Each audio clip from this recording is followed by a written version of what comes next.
Hello once again, dear viewers. You're watching ERi-TV. Welcome to this week's special edition of Open Mic with my guest for this evening, His Excellency, the Ambassador of the People's Republic of China here to Eritrea, Mr. Yang Zigang. And this interview is being conducted on the special occasion of the 70th anniversary of the founding of the People's Republic of China. Mr. Ambassador, welcome to our program. Also, welcome to the Chinese Embassy. I'm very happy to be interviewed by the ERi-TV. All right, thank you so much, Mr. Ambassador. Okay, now to start off, let's speak about the 70th anniversary of the founding of the People's Republic of China, as this is a special and auspicious occasion for the Chinese people. On October 1st of this year marks the 70th anniversary of the founding of the People's Republic of China. During the past 70 years, under the leadership of the Communist Party of China, the Chinese people, with their diligence and wisdom, have worked hard with concerted efforts and been committed to national development. Within a short period of dozens of decades, China accomplished the process of industrialization, which would take several hundred years for developed countries to fulfill. This is a miracle attracting the worldwide attention. China has achieved tremendous economic and social progress. China's overall national strength and international influence have grown with monumental strides. A secluded and backward nation has gone through reforms and opened up to the world. An impoverished and weak country has gained prosperity and strength. So today's China is closer to realizing the goal of national rejuvenation than ever before.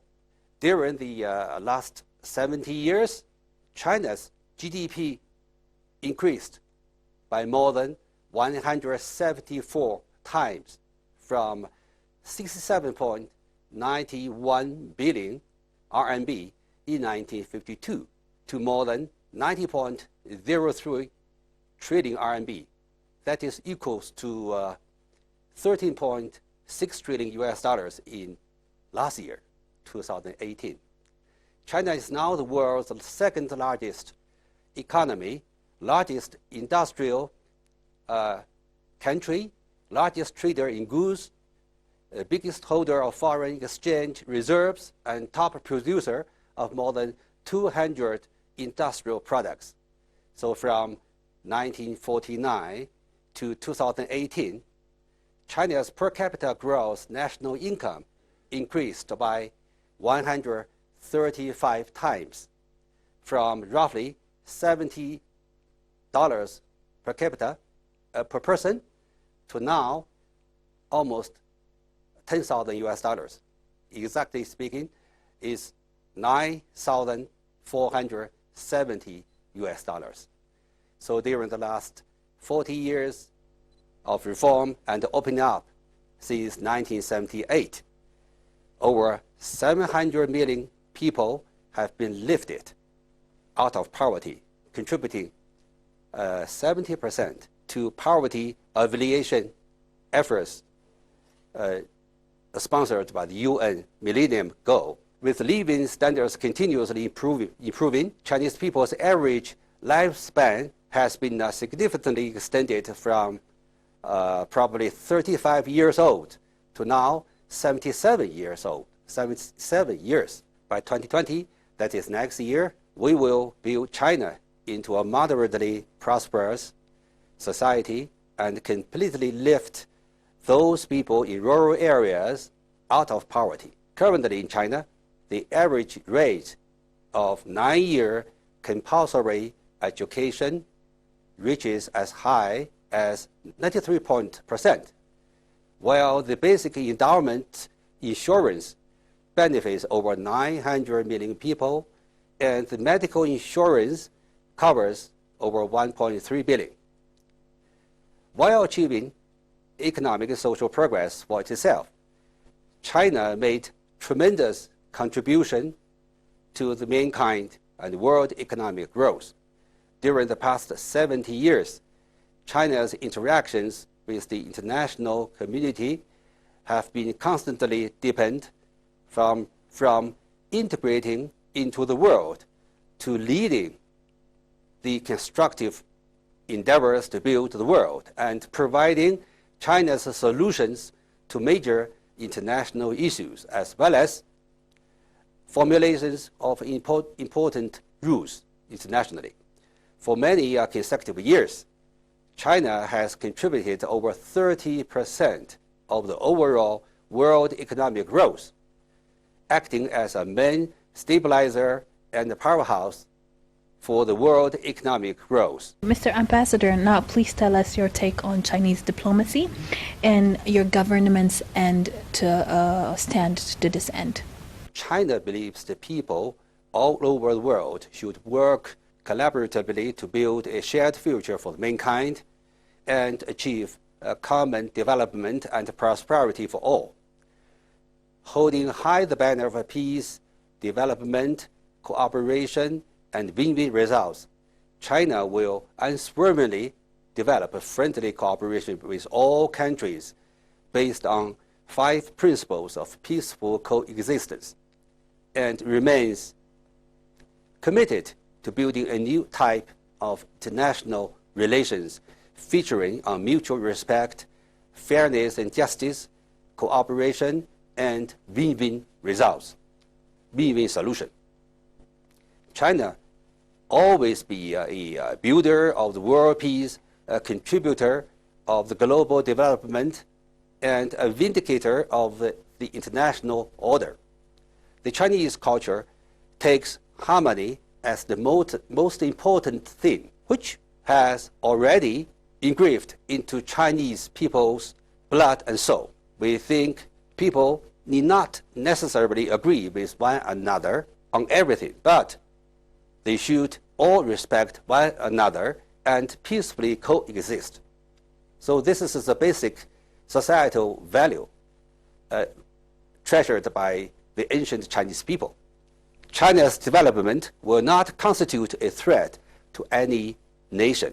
Whatever extent China develops to, it will never seek hegemony or aggression.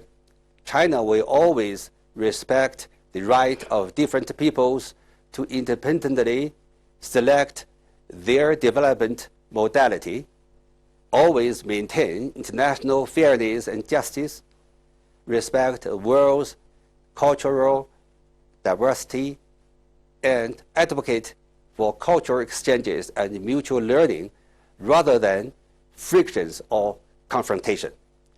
China is opposed to imposing political views onto others, opposed to intervention into other countries' internal affairs, and opposed to strong powers unilaterally bullying weak ones.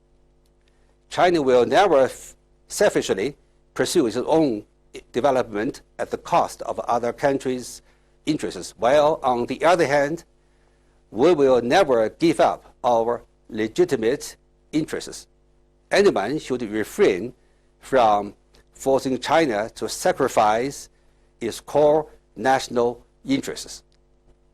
China will continue to promote reform and opening up, support multilateral trade regime, and put forward the building of an open world economy.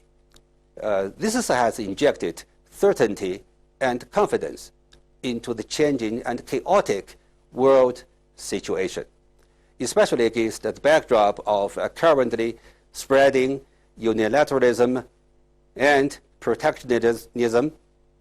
China's firm and consistent commitment to multilateralism, openness, and cooperation well exemplifies how a major country lives up to its international obligation.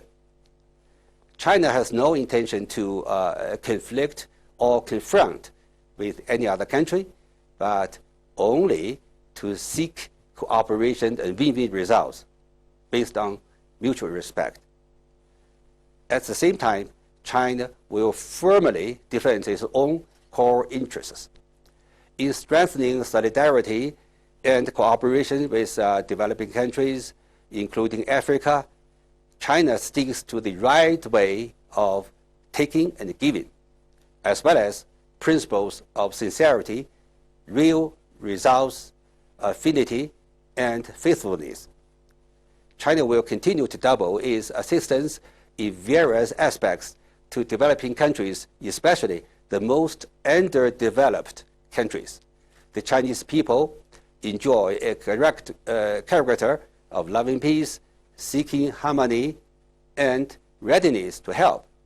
Therefore, China will never be absent from helping those in need and shouldering its responsibilities. Right. Mr. Ambassador, I'm sure what comes to mind now in the world is the initiative of the Belt and Road, the Belt and Road Initiative. I want to know what progresses have been made there and how has the world accepted this initiative? This is a very good question.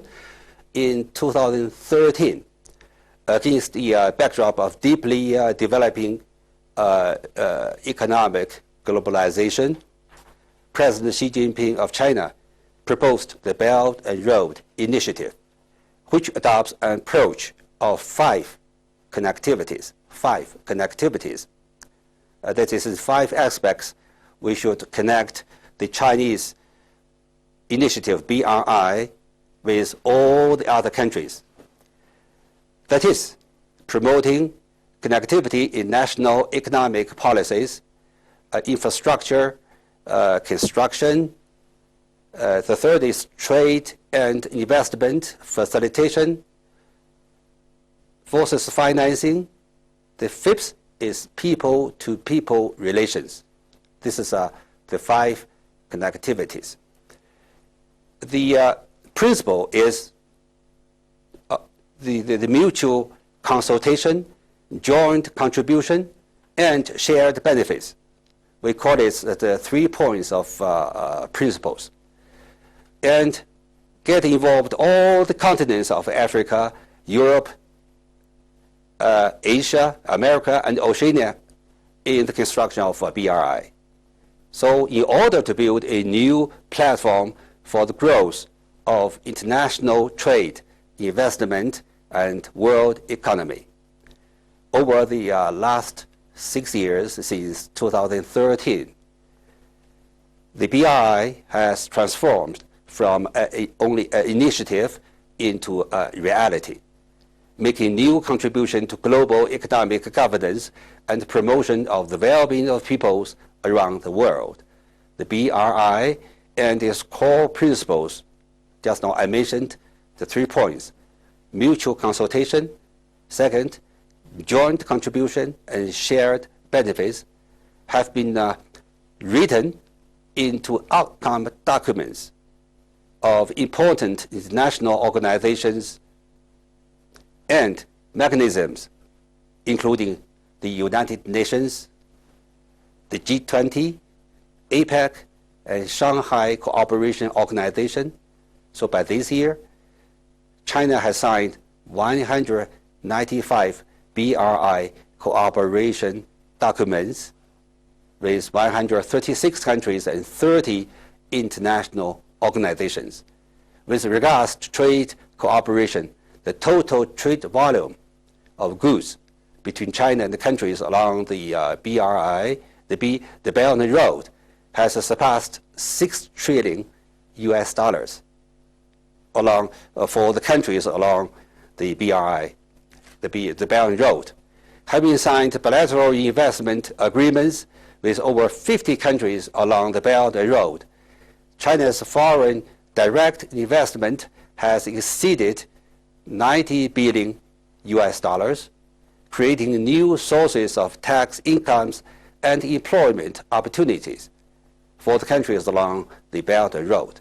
A report of the World Bank shows that the full implementation of BRI will help 32 million people getting out of medium poverty, increase the global income by 3%, and increase foreign direct investment in relevant low-income countries by 7.6%.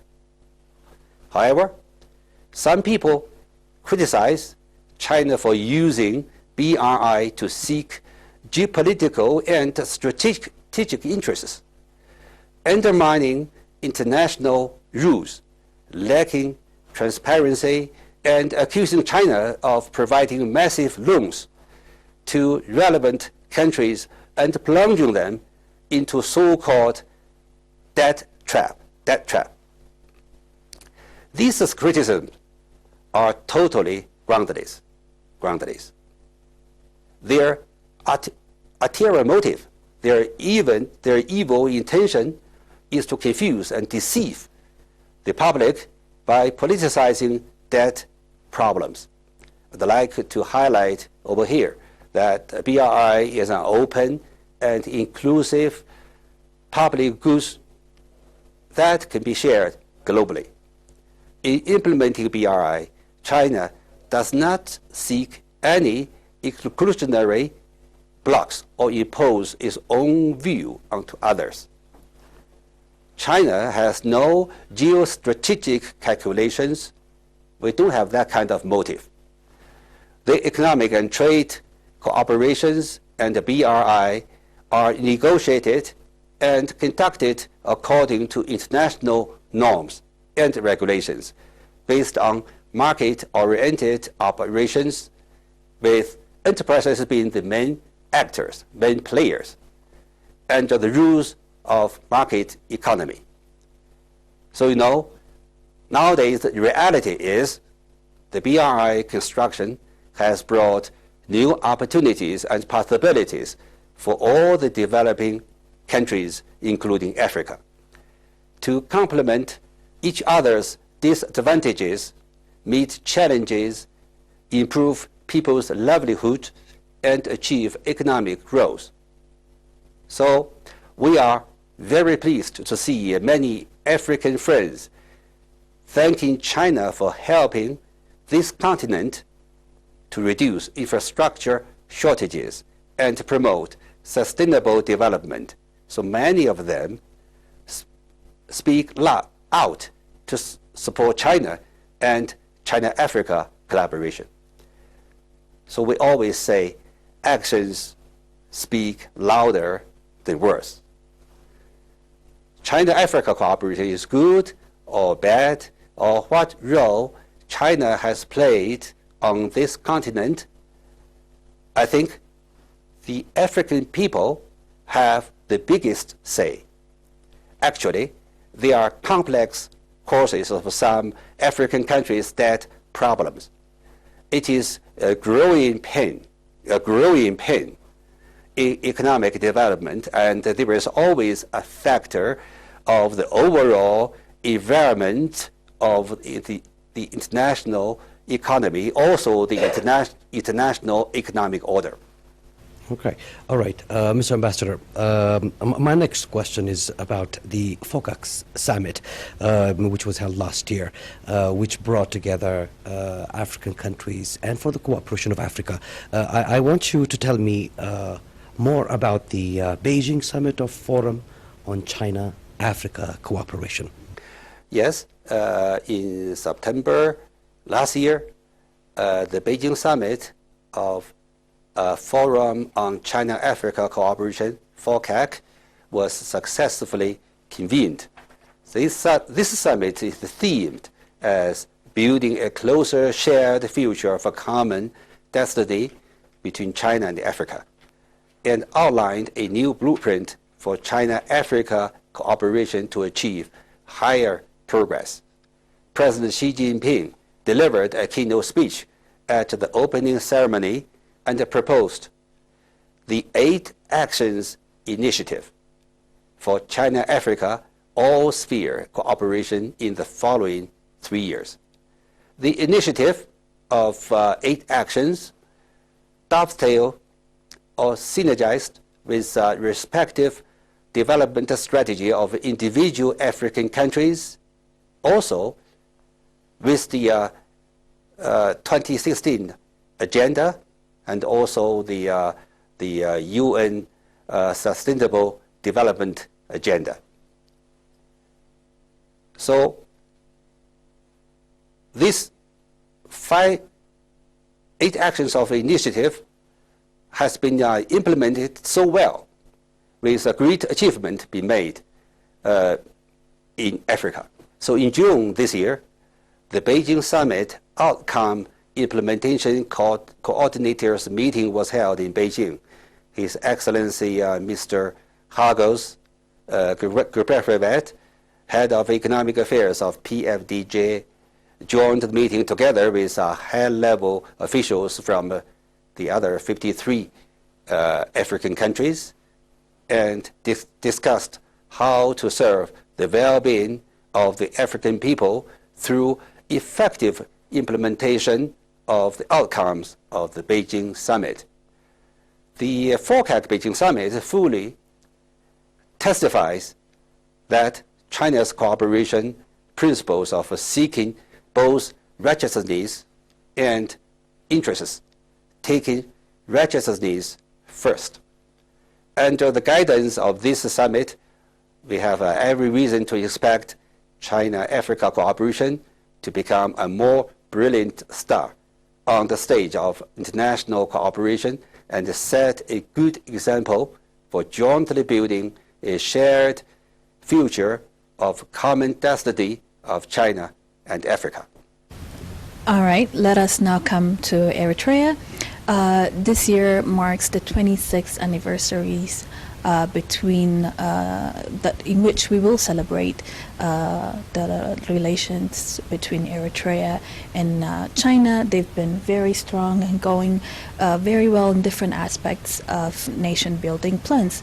What is your opinion, and how would you elaborate the relations that Eritrea and China maintained so far? This year marks the 26th anniversary of the setup of diplomatic relations between China and Eritrea. From the very beginning of this year, this embassy has conducted a series of celebrating activities for the 26th anniversary of the setup of relationship between our two countries. You know, our two countries and peoples have been good friends, good partners, and good brothers in the past. And I think we will be the same in years to come in the future. So during the past 3 years in Eritrea, I paid many visits to the Northern Red Sea region museum in Massawa, at least 4 times. So every time I could see a pottery ware on which 4 explicit Chinese characters are written.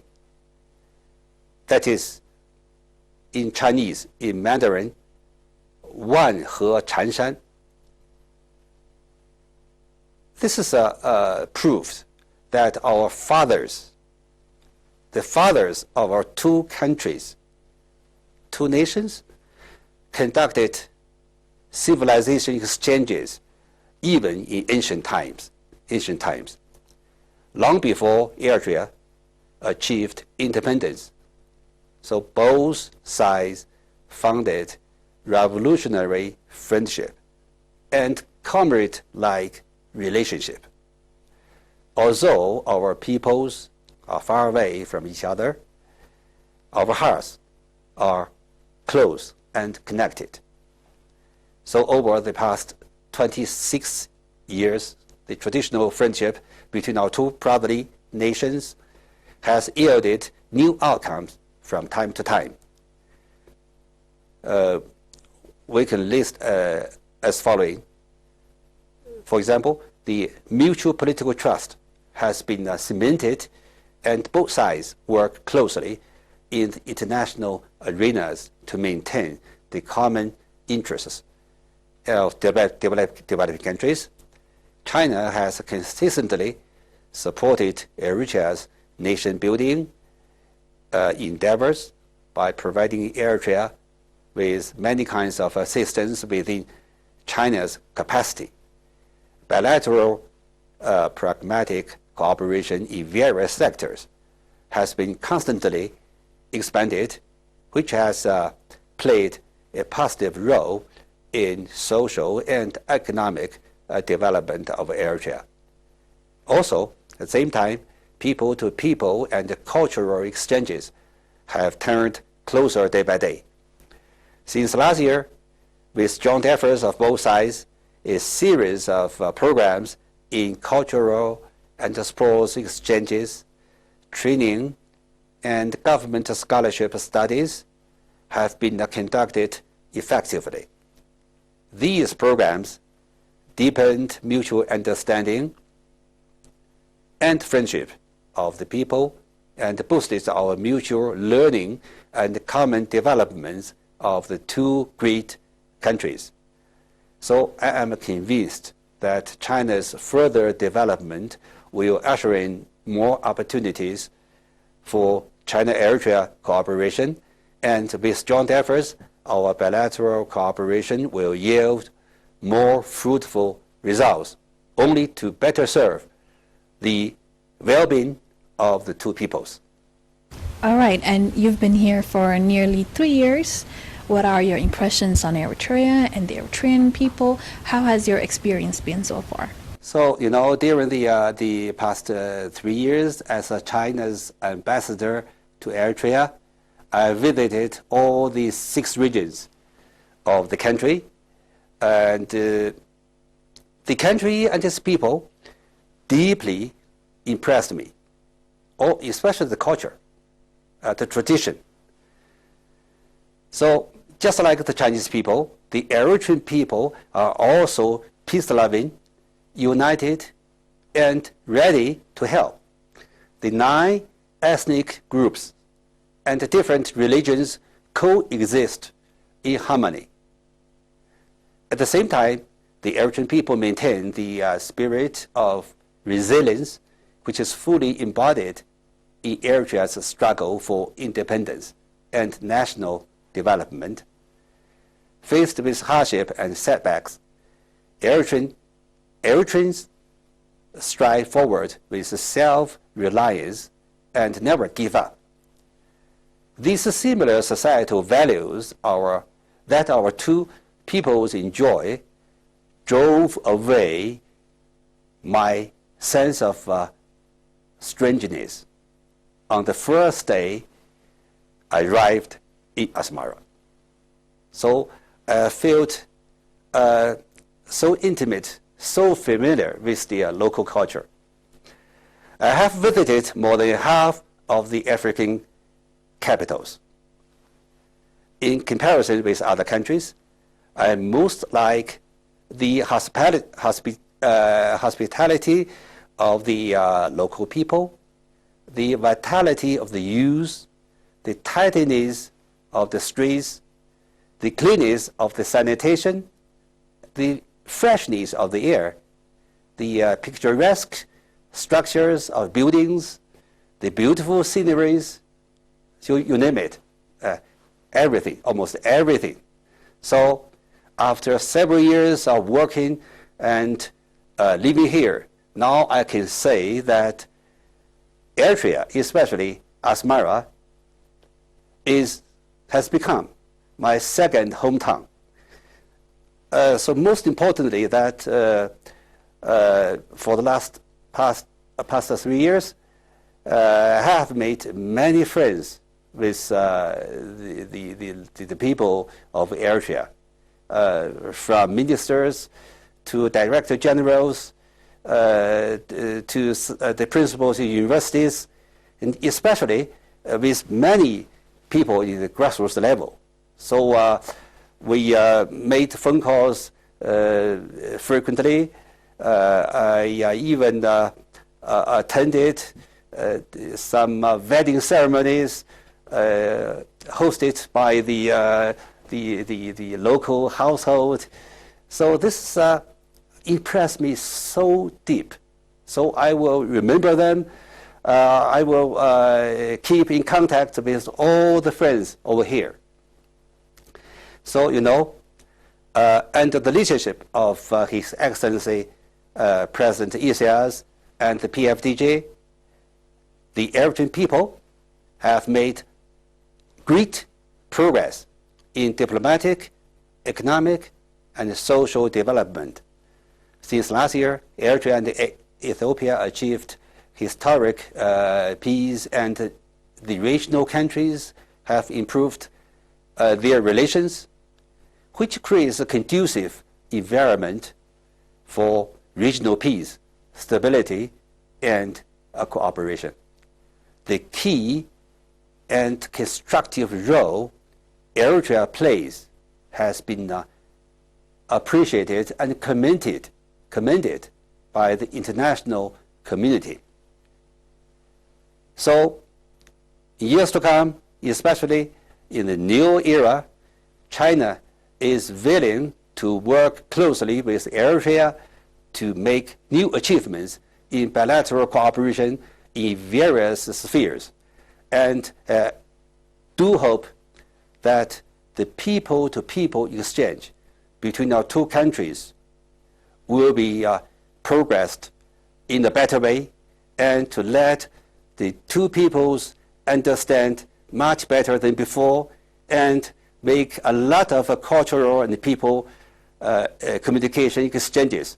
I think this is the foundation of our two countries' relationship. So thank you so much. Mr. Ambassador, thank you so much for inviting us to your lovely home. Dear viewers, that was His Excellency, the Ambassador of the People's Republic of China here to Eritrea, Mr. Yang Zigang. Again, Mr. Ambassador, thank you so much for your time. Thank you. Dear viewers, it is good night from us.